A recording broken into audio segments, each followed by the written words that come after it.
Hi everyone, Mandy Lucky here once again.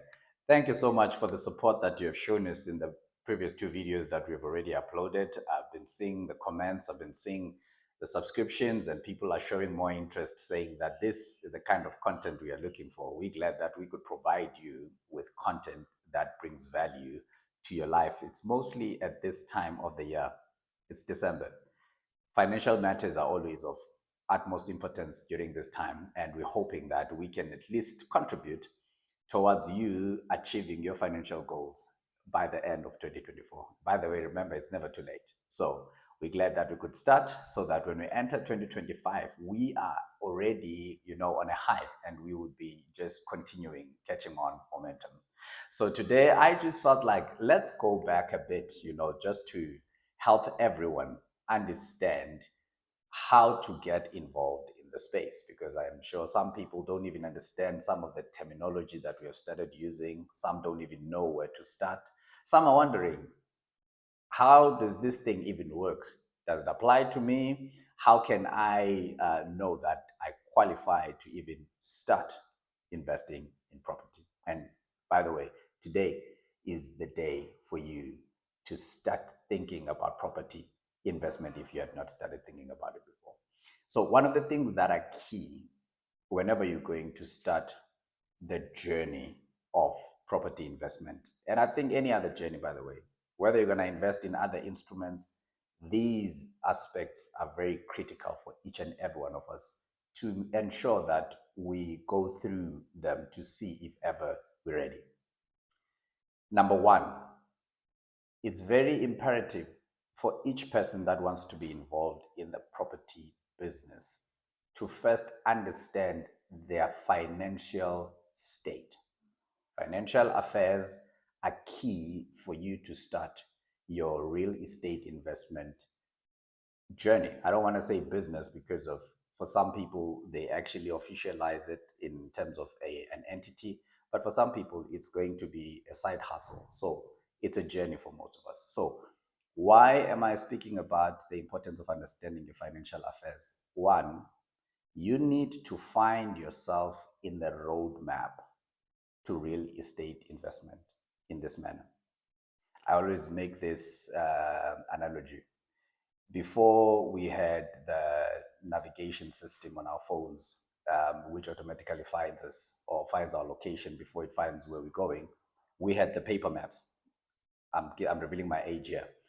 We had the paper maps. And the importance about the paper maps was you finding yourself in the map before seeing where you're going. So the destination was important, but also where you were was more important so that you can navigate your way from where you are to where you're going.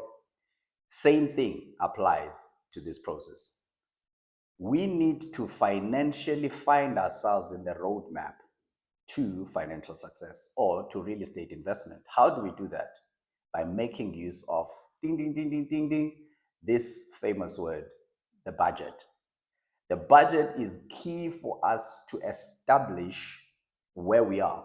Firstly, the budget takes into account the money that you're making, takes into account your month-to-month expenses. Then it tells you whether you have a deficiency at the end or you have a surplus. That then enables you to know whether you need to improve your financial activities, your financial commitments, or you need to start allocating more money to some of the activities that will actually ensure your financial liberty and literacy at the end of the day. So it's key for you to ensure that you work on your budget. Be very realistic when you're doing your budget. Take into account your income. If you are only receiving a salary as an income, you take into account your salary. Then you take into account each and every expenditure. Firstly, we take into account the fundamental expenses of our month-to-month activities. Fundamental meaning these are almost your fixed expenses that will not go away. It's your bond, it's your car, it's your insurances, all of those things, your school fees, all of those things are very critical for you to be able to see how much you have left Also, it's imperative for you to take into account the other ad hoc expenses that you know happen. You buying airtime, if you're a person who buys airtime, you going out on lunch or anything of that nature. So that when you look at the surplus, you're looking at the realistic amount that you can see whether you need to invest more or you need to redirect into paying your debts upfront so that you actually don't have to spend the same amount of time that they might have actually agreed on the contract. Without exhausting the topic of budgeting, but I just want to emphasize budgeting is imperative. And when you do budgeting, I have to actually mention this. When you do budgeting, it's imperative for you not to just, it must be a living document.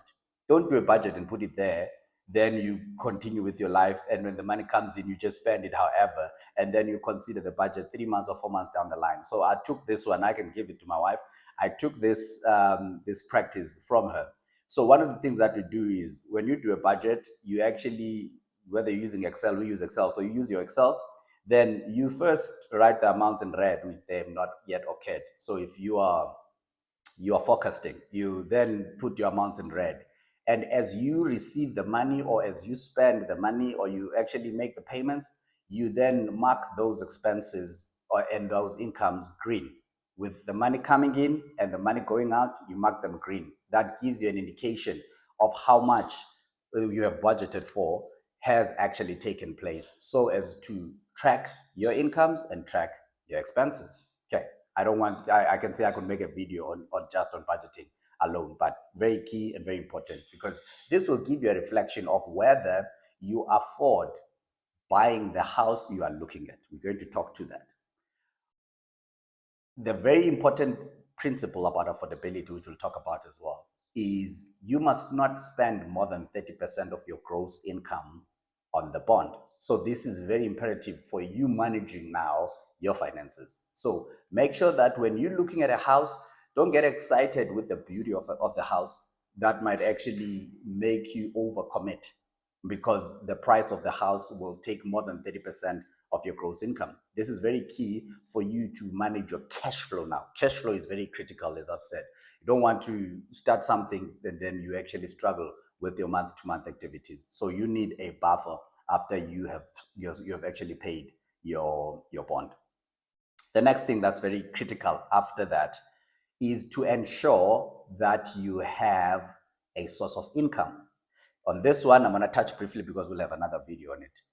Banks favor payslip over financial statements. Banks favor payslips over financial statements. Why am I saying that? The interest rate that is used on the person who's submitting a payslip is lower than the person who submits a financial statement. Also, the bank is willing to give the person who's bringing or presenting a payslip 100% financing of the bond, and they might actually give you up to 80% if you are bringing about financial statements. So the risk factor is higher for people who are in business than for employees. Very key. Just make sure that you take note of that. And also, we'll speak to the business people as well to help them understand how they can overcome this hurdle so that they don't have to be excluded from the benefit. Also, make sure that you keep track of your credit score. Your credit score is the historic data of how you manage your credit, whether you're a good payer or a bad payer.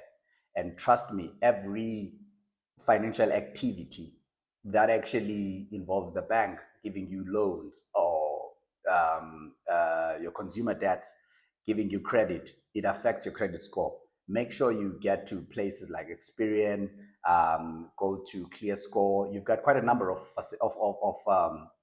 platforms where you can actually see your credit score and check how your credit score looks because the bank considers that when they're doing their risk assessment so that they can charge you interest or even grant you the bond that you're looking for. And then the aspect of affordability, I've already started talking on it. It's very critical for you to understand first how much you're earning, understand how much is 30% of your gross income.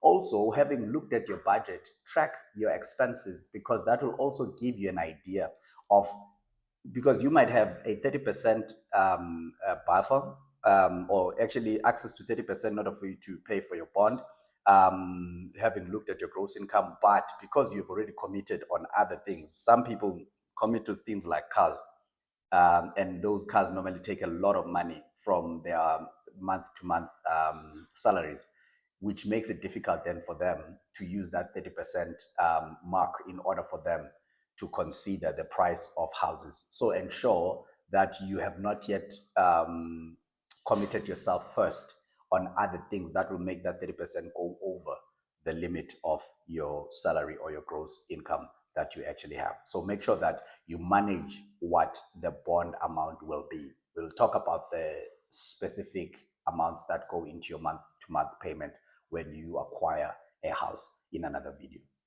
I hope this helps you at least get an idea of what's imperative for you to start if you haven't started.